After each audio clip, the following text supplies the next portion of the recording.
Boa tarde a todos. Primeiramente, eu gostaria de agradecer o convite, de estar aqui. Agradecer o convite na pessoa do Hamilton, toda a UA pelo trabalho.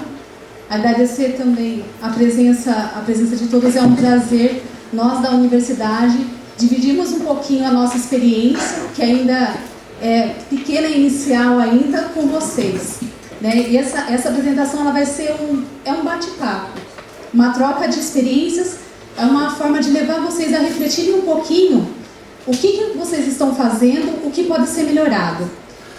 Eu até comentei com o Hamilton que falar de boas práticas, especialmente para o Cambuci, levando em consideração que a variedade de produtos que são oferecidos para o tempo, tem particularidades para cada produto. Então, eu vou abordar de uma forma geral, para que vocês tenham uma noção do que são as boas práticas e como aplicar.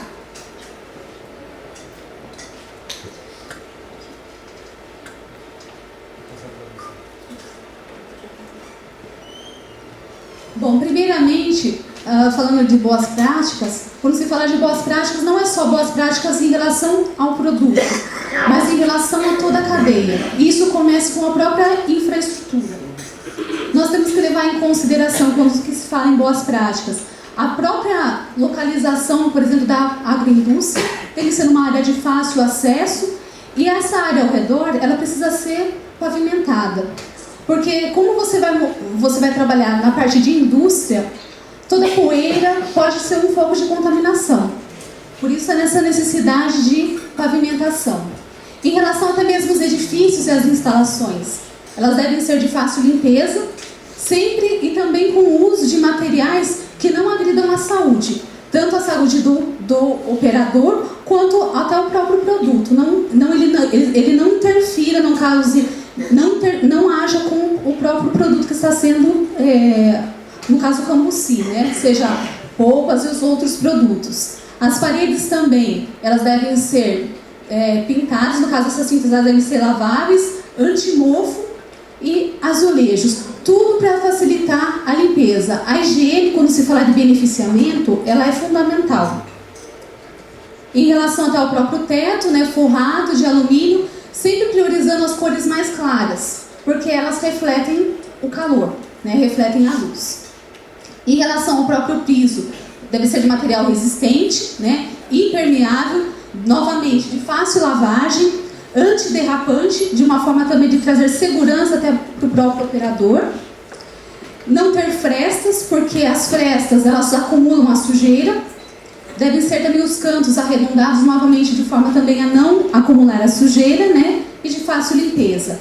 Os ralos sempre devem ser protegidos e as janelas e outras aberturas sempre teladas, de tal forma que nenhum inseto ele entre para a unidade de processamento. As portas também em superfícies lisas, novamente para facilitar essa limpeza, de fechamento automático, ou se não, tem a versão também de cortinas. Pode passar. E falar em boas práticas, é importante também conceituar quando se fala em boas práticas, o que é esse termo? As boas práticas, ela vem atender até essa necessidade do próprio consumidor. O consumidor, qual o interesse do consumidor? Um produto que ele seja seguro, que respeite ao meio ambiente e também até os próprios trabalhadores. Então, é a cadeia ao todo, inteira. É fazer as coisas bem e dar garantias delas. É oferecer ao meu consumidor um produto seguro e de qualidade, de forma que, uma vez que ele provou o meu produto, ele seja fiel. Para manter uma cadeia é necessário isso, que o consumidor ele seja fiel e dar essa segurança. E as boas práticas, elas vêm atender isso, tanto as boas práticas agrícolas, quanto as boas práticas de fabricação, quando se fala em processamento. Então, as boas práticas, quando se fala em boas práticas, são normas, são assim, padrões que são seguidos, são certas normas que são estabelecidas tanto de colheita, quanto na própria produção, no processamento. Por que essas normas, o que elas fazem? Elas facilitam até a própria detecção de algum problema que estiver no próprio processamento. É como se fosse um controle. Tudo isso para quê? Para beneficiar todas as cadeias, tanto vocês produtores, as famílias de vocês, os próprios consumidores e o meio ambiente.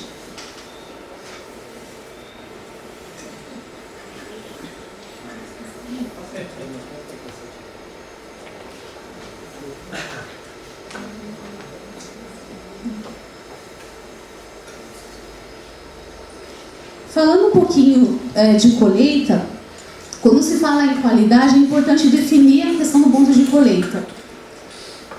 Como já até foi falado, né, o que se faz hoje é coletar os frutos no chão. Mas será que esse é um modo adequado? Será que não existe uma outra alternativa? Quando você faz a coleta no chão, como não sei se vocês percebem pelas fotos, mas existem muitas vezes, você não sabe quanto tempo faz que aquele fruto está no chão. Muitas vezes, aquele fruto bom está no meio dos frutos podres. E o chão também, o risco de contaminação é grande, porque eu tenho matéria orgânica, eu tenho umidade. E como seria se esse fruto, né, fosse coletado na própria planta? Será que porque o que eu tenho de matéria orgânica, de contaminação, eu vou ter que investir muito mais na própria parte de lavagem e sanitização. E será que essa limpeza, ela vai dar conta de oferecer um produto de qualidade para o consumidor? Porque a própria lavagem, ou mesmo a aplicação de cloro na própria sanitização, elas não garantem 100% de limpeza. Isso vai depender da qualidade, da forma que eu fiz a minha colheita. E nós estamos, depois vai ser falado no final dessa palestra, nós estamos estudando algumas possibilidades. Será que não é possível coletar na própria planta, ao invés de coletar no solo? Aqui tem uma indicação, né, depois vai ser falado pela Tatiana e vai comentar com mais propriedade, né, em relação a como se estabelece esse ponto de colheita. Será que a quina seria interessante? E aqui é só uma visão que foi coletado em termos de conservação, os frutos colhidos na planta e os frutos colhidos no chão. Olhem visualmente a diferença. Isso depois vai ser abordado mais adiante. Falando novamente da colheita, né, ela deve ser cuidadosa, né, sem jogar o fruto na caixa, porque o cambuci ele é delicado. Até mesmo no próprio pegar, dependendo da forma que você pega, você pode até machucar e danificar o produto. Então não deve ser novamente colocado, né, visando as boas práticas, diretamente no solo, porque no solo eu encontro de tudo, né, posso estar contaminando o meu produto. Essa coleta ela deve ser nas horas mais frescas do dia. Por quê? Porque o vegetal, muitas vezes, na hora que você coleta, ele está, quando a gente fala assim, metabolicamente ativo, ele está acelerado, o metabolismo como nós. Quando a gente fica no sol, a gente começa a suar, o nosso metabolismo está elevado. Da mesma forma é com o fruto. Então, priorizar as horas mais frescas do dia, ou no início da manhã ou no final da tarde, evitando os períodos chuvosos, porque nos períodos chuvosos a incidência de fungos ela é maior, e a fonte de inóculo também, isso eu vou ter que controlar depois no próprio processamento. Proteger os frutos da exposição solar direta para que não haja queimaduras, né? Quando coleto, por exemplo, colocado debaixo da proteção da árvore. Utilizar caixas plásticas limpas, isso facilita a própria higienização. E evitar o empilhamento em excesso dos frutos. E a colheita deve ser feita sem demoras. Não coletar e deixar aquela caixa no campo por um bom tempo, depois eu levo para o processamento. Mas efetuei a colheita, já levo para o processamento, para o beneficiamento. Pode passar.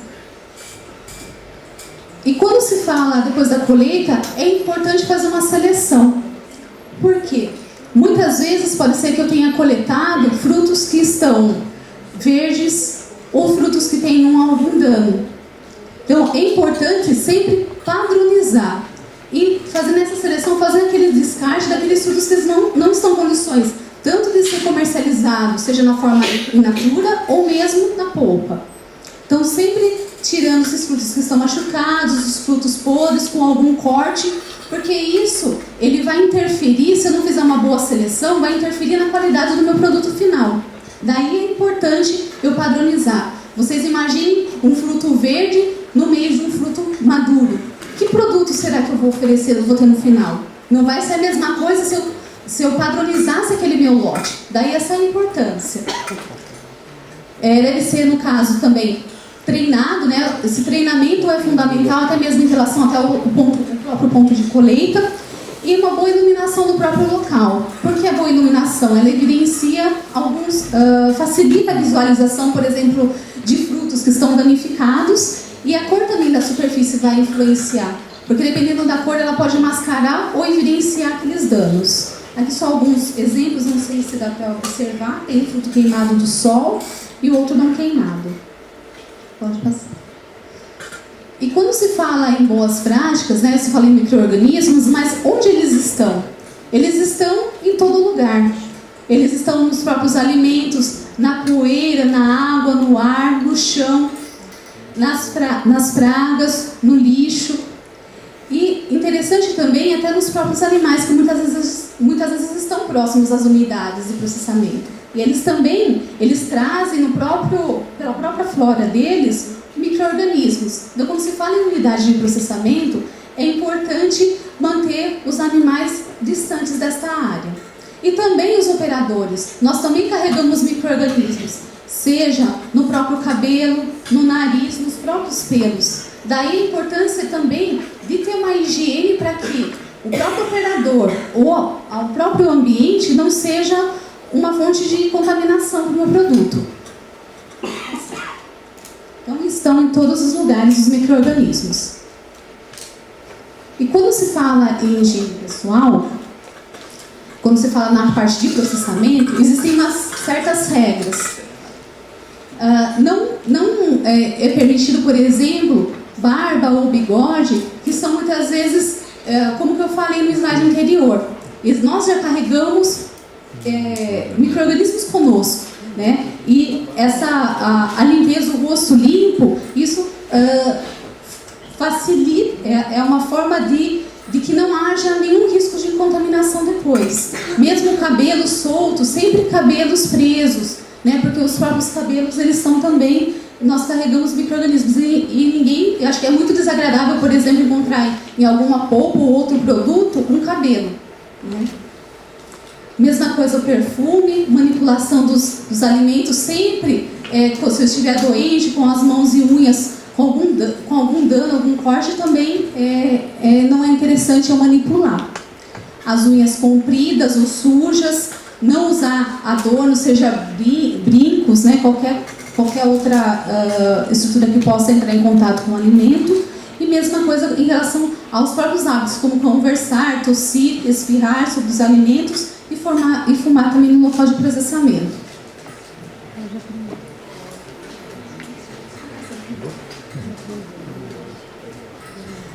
Uma vez que foi selecionado, né, é importante essa limpeza e lavagem. É importante nessa etapa usar água potável, né, a água que tenha água de qualidade, né. Essa operação muitas vezes ela é realizada em tanques de aço inox de azulejo, né, que não absorvam a umidade. Por que esses tanques ou azulejos? Porque eles são novamente de fácil limpeza. E deve ser realizado de forma cuidadosa, de tal forma também a não danificar o fruto. Essa operação, há relatos de que, se for bem feita, ela reduz as cargas de micro-organismos que vêm do campo 60%. E é importante, novamente, o uso de luvas, né? Esse tanque ele também deve ser limpo a cada operação, né? E as instalações também devem ser limpas. Em relação à potabilidade da água, tudo que entra em contato com o próprio alimento, seja o alimento, a limpeza, ou mesmo quando ela é utilizada como ingrediente, por exemplo, de uma geleia, ela deve ser utilizada água potável. E existe uma legislação para isso, né, de forma a atender e você oferecer ao consumidor um produto adequado, com qualidade. Em relação à própria, quando se fala de manipulação, né, a lavagem das mãos dos operadores, né, deve ser feita antes de iniciar o trabalho. Toda vez que trocar de atividade, por exemplo, se eu estiver na parte de seleção e for para a área de manipulação, também devo lavar as mãos. Ao sair, por exemplo, do banheiro, vestiário, tocar nariz, cabelos, sapatos, antes mesmo de colocar as luvas quando eu vou fazer o processamento. após tocar alimentos podres, estragados, carregar o lixo, após a limpeza de cada operação. Sempre antes de tocar qualquer utensílio ou equipamento, deve também ser feita essa higienização. Em relação até ao próprio ambiente de trabalho, como eu comentei, né, deve ser limpo e organizado, a limpeza no início e término de todas as atividades, não deixar que seja acumulado sujeira no próprio processamento, retirar o lixo diariamente ou tantas vezes que foram necessárias, porque o lixo também atrai, seja insetos, roedores. E ter recipientes explosivos limpos e identificados para isso. Pode passar. Aqui tem existe uma norma até para a própria higienização, que é um procedimento até mesmo para as unidades de processamento, né, de uma forma de auxiliar e padronizar o processo. A primeira etapa seria a lavagem das mãos com água potável, depois usar sabão e fazer a espuma, esfregar as palmas das mãos, as costas, entre os dedos e embaixo das unhas, porque muitas vezes o que se faz, muitas vezes se esquece, só leva em consideração até a própria palma da mão, mas entre os dedos ou mesmo nas pontas dos dedos, muitas vezes essa região ela é esquecida, né? Depois esfrega, né, e flexione completamente por 20 segundos, enxaguar bem, né, e secar as mãos e higienizá-las com álcool gel. Aqui só um esquema, né, de como que geralmente deve ser feito, né? A área de recepção, que seria uma área suja, ela deve ser separada da área de semi-preparo, né, aquela área de seleção, da própria área de processamento, que ela é a área limpa, né, que ela é o coração da agroindústria, e de uma área de armazenamento e expedição. Aqui só alguns exemplos, né, de como os operadores eles devem ser trajados, né, usar luvas, toucas, máscara, botas, né, fazer essa higienização antes de entrar para a área de processamento, para que não leve nenhum contaminante da área, por exemplo, de seleção, da área de limpeza da unidade de processamento, e todos os utensílios utilizados, mesmo até a própria infraestrutura ela deve ser lavável, sempre buscando a higiene. E depois dessa etapa, é feita a sanitização, né? Como que eu falei, a sanitização ela não faz milagre, vai depender dos cuidados que eu tive até na própria colheita, na própria limpeza. Ela é feita com a imersão em água clorada, nessa concentração de 100 a 200 miligramas por litro, de 10 a 15 minutos, em que o fruto é mantido nessa solução, como mostra a figura. E essa solução ela deve ser trocada frequentemente, porque muitas vezes o cloro próprio vai perdendo a sua eficiência, então ela precisa ser trocada. Ela é feita em lavadores de aço inoxidável, né, ou manualmente, né, em tanques de aço inoxidável, sempre buscando a facilidade da sua limpeza. E existem alguns produtos no mercado que são específicos para alimentos. Aqui são alguns deles. E depois dessa etapa é feito o despolpamento, né, que tem esse objetivo, a própria extração da polpa e separação da casca, né. Ela é feita em equipamentos de aço inoxidável e se pode variar também as próprias peneiras, de 0,8 a 0,5 milímetros. Muitas vezes, dependendo até de como que eu quero oferecer a polpa, se eu tenho muita fibra, também tem uma etapa, pode ser incluída uma etapa de refino. Daí eu utilizo uma peneira de furo menor, né, da forma a ter menos corpo na polpa. E essa operação, o próprio rendimento, ela vai depender também de uma fruta para outra. Eu não posso padronizar como se o meu rendimento é 80%, então 80% vai ser para todas as frutas. Não é assim que funciona. Cada fruta tem a sua proporção entre polpa e a própria casca. E também das próprias condições de despolpamento, porque varia de um modelo para outro de despolpadura. Uma outra etapa, que é uma etapa opcional, ela chama-se pasteurização. Essa etapa ela é feita para remover o oxigênio que ele foi incorporado na própria etapa de despolpamento. E ele pode ser feito tanto por pasteurizador, que é esse equipamento que eu mostro, ele aquece e depois também resfria, ou mesmo de uma forma mais simples, né, com aquecimento em um tacho, né, na temperatura de 90 a 93 graus por 15 a 20 minutos. E qual que é essa diferença? A própria pasteurização, como que é um tratamento térmico, ela vai inibir algumas enzimas que podem causar o escurecimento da própria polpa ao longo do próprio processo, ao longo do armazenamento. E também ela reduz também os micro-organismos que podem estar na polpa. Isso reflete na própria conservação. E depois dessa etapa, ela é feito o acondicionamento em vase, né, que é o enchimento das embalagens em dosadora, conforme mostra essa figura, né. As embalagens, as mais utilizadas é de 100 ml e 1000 ml, sendo que esse fechamento, como mostra essa figura, ela é feita a quente, né, em seladoras, né, manual, e depois seguido do próprio congelamento. O que se tem na literatura, que se recomenda, as embalagens menores, elas facilitam o próprio congelamento. O congelamento é mais rápido. Então, isso também deve ser levado em consideração, porque o tempo de congelamento de uma embalagem que eu tenho 100 ml e uma embalagem que eu tenho 1 litro é diferente. Então, isso também deve ser levado em consideração quando eu faço o processamento.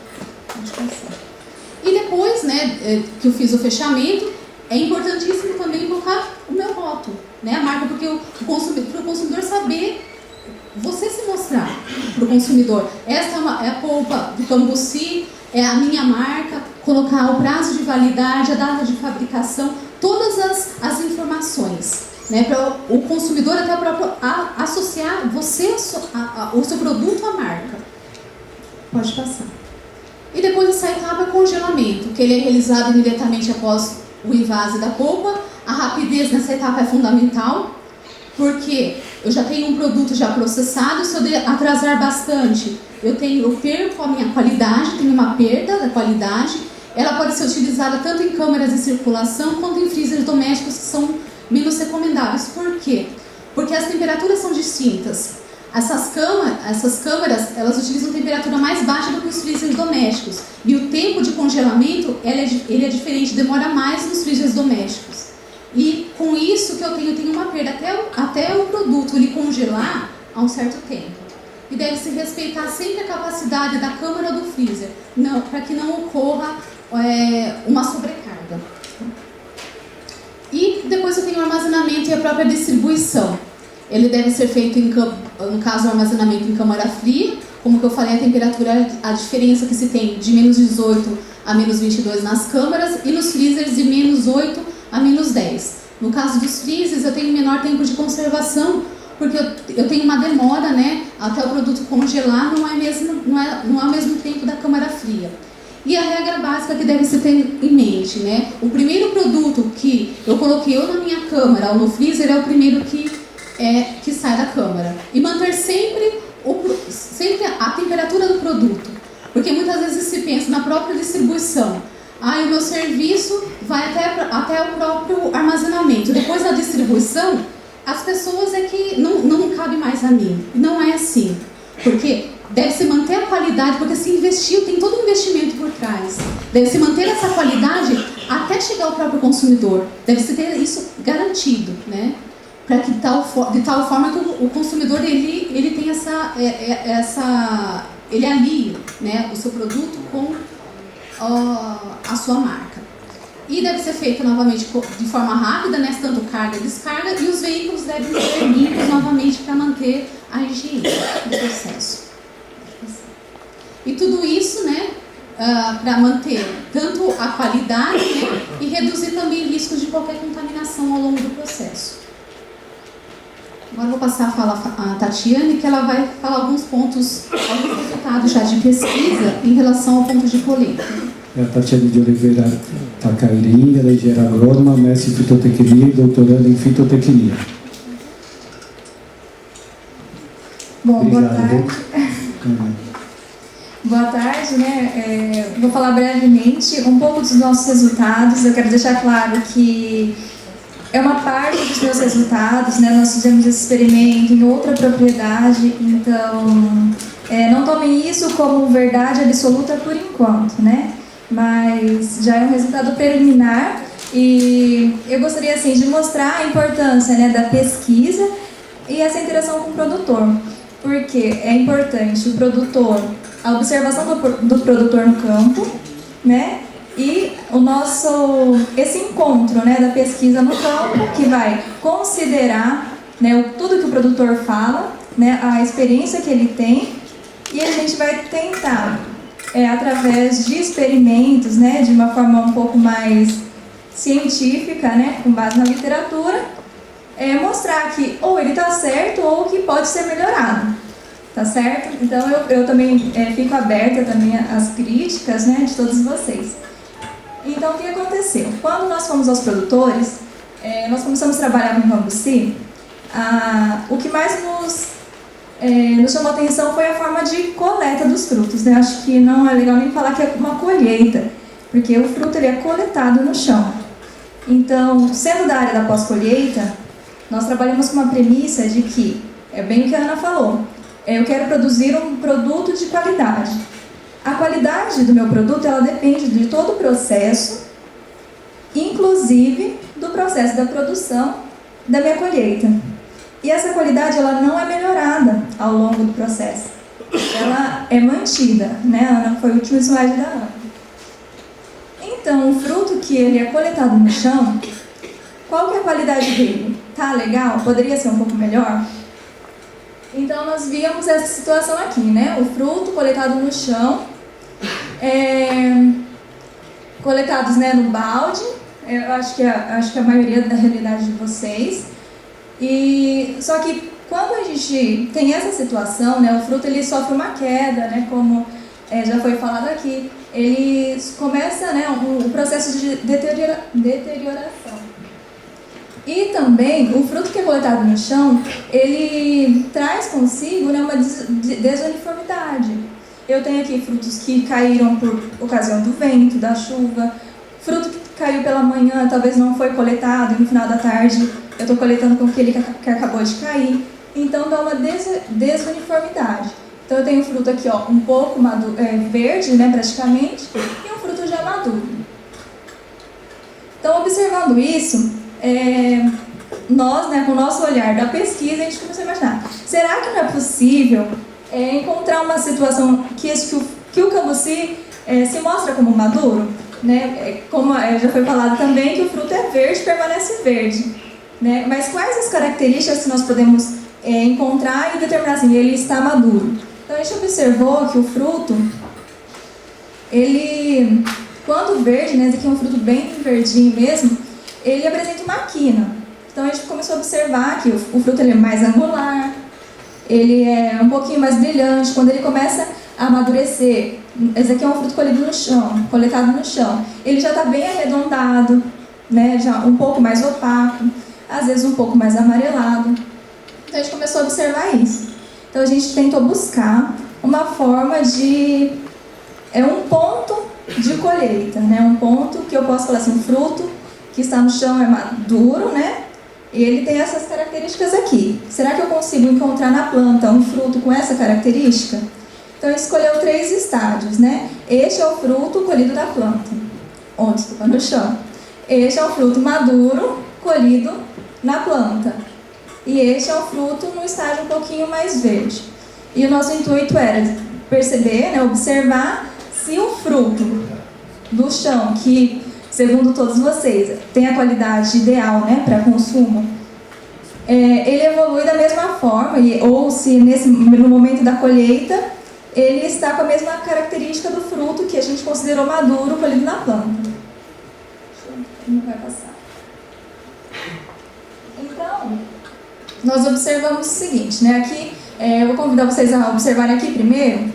Então, aqui eu tenho os frutos colhidos na planta e os frutos colhidos no chão. Daqui são os dias que eles ficaram armazenados após colhidos. Então, eu tenho dia 0, né? Foi logo o dia da colheita, 2 dias após a colheita, 4 dias após a colheita e 6 dias após a colheita. Visualmente, é possível observar uma diferença, né, na evolução da maturação. Este fruto aqui no dia 0, que foi coletado no chão, ele está maduro.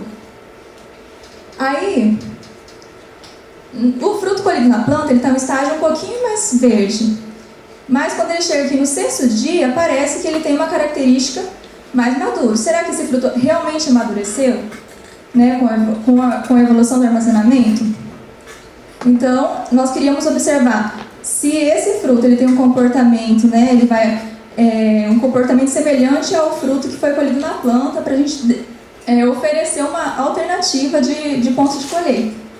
Então, a gente utiliza, né, através de análises, né, algumas variáveis que possam indicar isso. Então, nós temos aqui, né, nesse primeiro gráfico, o teor de sólidos solúveis totais, que ele indica a quantidade de açúcares no fruto. Então, ao longo dos dias de armazenamento, né, a partir do dia 0, como se comportaram os dois tipos de coletas. O fruto colhido na planta, ele estava com um teor um pouquinho mais alto, né, de açúcares, e aqui o fruto colhido no chão um pouquinho mais baixo. Essa diferença praticamente é nula, né, não existe. Então, parece que esse fruto ele tem o mesmo conteúdo de açúcares. E aqui uma queda, assim, vamos dizer, um pouco mais drástica no quarto dia.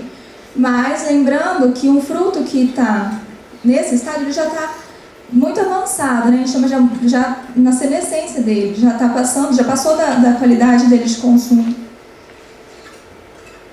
Daí também na acidez, né? O cambuci, uma característica dele é ser um fruto ácido.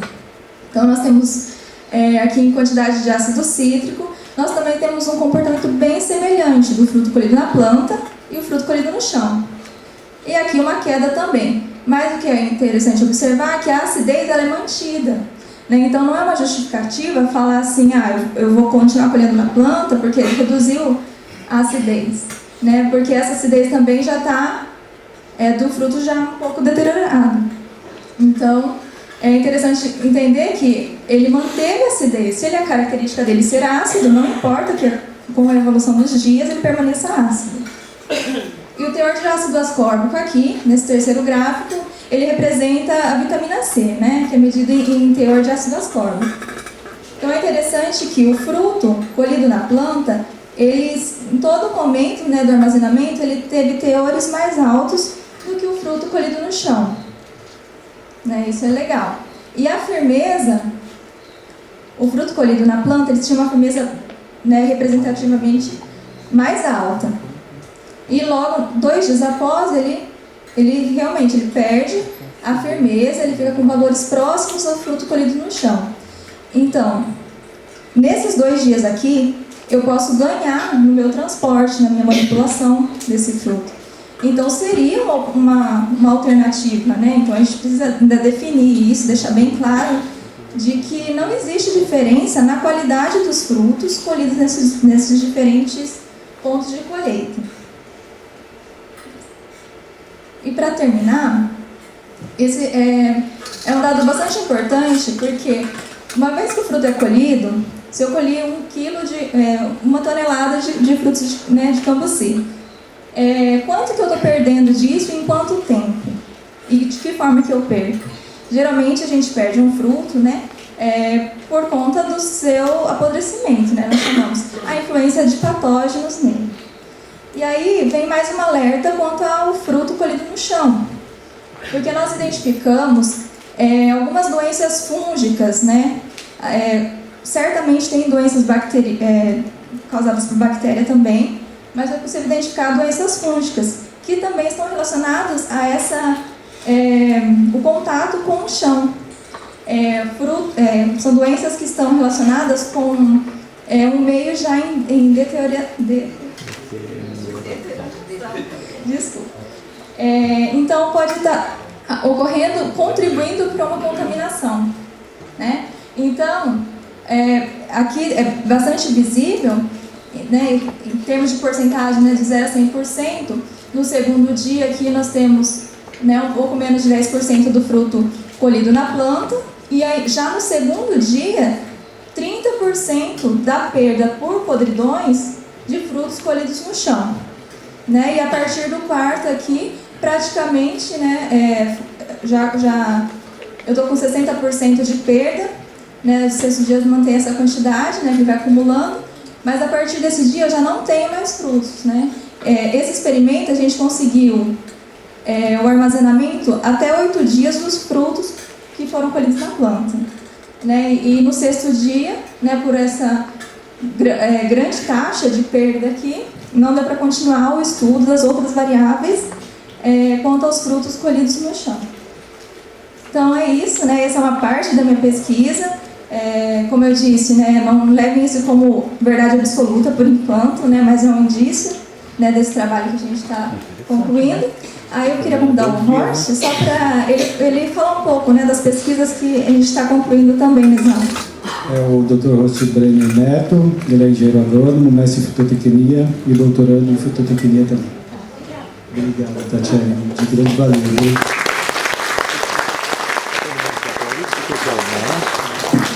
Boa tarde a todos. Inicialmente gostaria de agradecer mais uma vez a Milton o convite que foi formulado a Exalc. É um prazer muito grande estar aqui. Nós estamos encontrando amigos, né? Não faz tanto tempo que a gente está trabalhando no Cambuci, mas já é possível a gente chegar e ver pessoas conhecidas, né? A família Carvalho, o Thiago, o seu Ailton, né? Dona Vânia, seu Paulo Nakanishi, que está em processo de mudança de nome, vai chamar Cambunishi, né, seu Paulo? São pessoas, a Suzy Fauser, que está aqui também, tem apoiado a gente em diversos trabalhos, o próprio Beto, o Gato, o Boy. Então é um prazer muito grande para a Exalc estar aqui hoje, trabalhando com pessoas que estão com compromisso, né, em desenvolver sistemas mais sustentáveis de produção, trazendo a biodiversidade, utilizando a biodiversidade de maneira que a riqueza que nós temos no chão possa realmente se reverter em prosperidade para o agricultor, em conservação ambiental e também em saúde para o consumidor. Isso tem nos motivado muito, Hamilton. E logo na entrada, algo que me chamou foi a fala do próprio Hamilton, como nós nos identificamos com esse sentimento, né, de fazer parte dessa cadeia, né? Então, provavelmente as análises que nós estamos fazendo não vão detectar outras propriedades do cambuci. Né? O cambuci tem propriedades sensoriais, tem propriedades funcionais e tem outras propriedades que não vão ser detectadas em laboratório, porque ele tem uma capacidade de aglutinar pessoas e de movimentar pessoas incrível, né? Eu acho que isso não vai dar para detectar no laboratório, e sim é na propriedade, em contato com as pessoas, né? Em contato com o ambiente da Mata Atlântica. Isso, de novo, repito, tem sido uma fonte muito grande de motivação para todos nós. Eu não trouxe uma apresentação formal aqui, eu vim com a missão apenas de mostrar para vocês os outros trabalhos que nós estamos desenvolvendo na Exalc e que vem de encontro com algumas demandas que foram apresentadas aqui hoje, né? Foi falado muito sobre biodiversidade, né? E nessa linha nós temos duas linhas de atuação. Uma delas é conhecer a biodiversidade da própria espécie, né? Todos vocês sabem, a planta produz frutos grandes, frutos pequenos, frutos mais ácidos, frutos com teor de sólidos solúveis maior, né? Com mais doces, né? E assim por diante. Provavelmente alguns vão ter compostos funcionais em maior quantidade, outros menos. Nós precisamos conhecer a biodiversidade do cambuci e, como disse muito bem a Dona Ondina, né? Nós precisamos de intervenções responsáveis. E a gente só consegue fazer intervenções responsáveis que nós estamos bem intencionados e de posse de conhecimento, não é verdade? Então essa é uma linha, né? A biodiversidade do cambuci é primeiro conhecer a biodiversidade. Temos feito incursões em propriedades rurais, na Mata Atlântica também, tivemos o apoio esse ano da Fundação Florestal, do Instituto Florestal, do Instituto Fauser, que nos acompanhou ali na região do Pavoeiro. E é incrível, né? Plantas lindíssimas, que provavelmente têm 80 anos, estão ali na mata produzindo, né? É uma emoção muito grande ver a planta, uma cultura no seu centro de origem, né? Coletamos material de 44 plantas, onde nós vamos realizar análises genéticas, análise de caracterização dos frutos, e parte das sementes coletadas nós vamos instalar já um banco de germoplasma, né, em parceria com o Instituto Florestal e a Fundação Florestal, lá em Piracicaba. E a participação de vocês nisso é muito importante, porque nós queremos conhecer as propriedades de vocês, as plantas de vocês, né? Sem essa parceria, Milton, é impossível, né? O Gabriel mostrou logo no começo aqui um mapa, ou foi você, Milton, não sei se estou enganado, mostrando os pontos onde os produtores estão localizados em torno de toda a grande São Paulo, né? Com certeza aí a gente tem materiais e plantas muito interessantes para pesquisa. E a outra linha em relação à biodiversidade é a biodiversidade na propriedade com outras espécies, né? Sem dúvida, é incrementar os sistemas produtivos com outras espécies, que não só o cambuci, e favorece muito a sustentabilidade ambiental, econômica da atividade. Então, dentro desses projetos, nós estamos estudando a alvaia, a drumichama, a cereja do Rio Grande, a goiaba pêndula, o cambucá, jabuticaba pêndula, cambucá, guamirim cereja e assim por diante. Então quem tiver plantas, né, dessas espécies, tem uma só, não tem problema nenhum, né? Nós gostaríamos de conhecê-la, de coletar material para a gente poder estudar. Esse é o substrato, né, da pesquisa. Sem o apoio de vocês, esses resultados não retornam para vocês. Na outra linha, foi comentada aqui a questão da produção de mudas, né? Sabemos ainda muito pouco sobre como produzir mudas de cambuci de alta qualidade. Se a gente pensar que a fruticultura, quando você coloca a muda, você tem uma herança ali para cuidar dos próximos 25, 30 anos, então o investimento na muda, no material que está sendo plantado é muito importante. Então a linha de trabalho que vai estudar o porquia, a enxertia, como foi perguntado aqui, a estaquia. Realizamos agora em junho, julho, um piloto com estaquia, com diferentes substratos, né, diferentes manejos. É uma plantinha que aparentemente é chata para enraizar, não enraizou nenhuma, pessoal, né? Será que é genético? Será que é o ambiente? Será que é a planta que nós coletamos, né?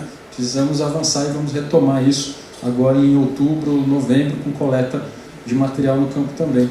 E a outra linha de trabalho que surgiu, não estava no planejamento, mas visitando os pomares, conhecendo os produtores, né, nós começamos a suspeitar, porque como a Tatiana disse, conhecemos muito pouco sobre o cambuci e não dá para concluir nada ainda, então é preciso caminhar com muito cuidado e devagar, né, mas suspeitávamos de haver ali talvez alguma deficiência nutricional. Fizemos análise de solo, análise de tecidos de plantas, né, o que sugere que realmente, né, as plantas precisam de um aporte de adubação, e adubação não necessariamente significa fertilizante químico. A orientação agroecológica, sem dúvida, é a mais recomendada nesse sentido. Então é preciso primeiro conhecer quais são as necessidades da cultura, do sistema de produção, para a gente poder fazer as intervenções de maneira bastante responsável.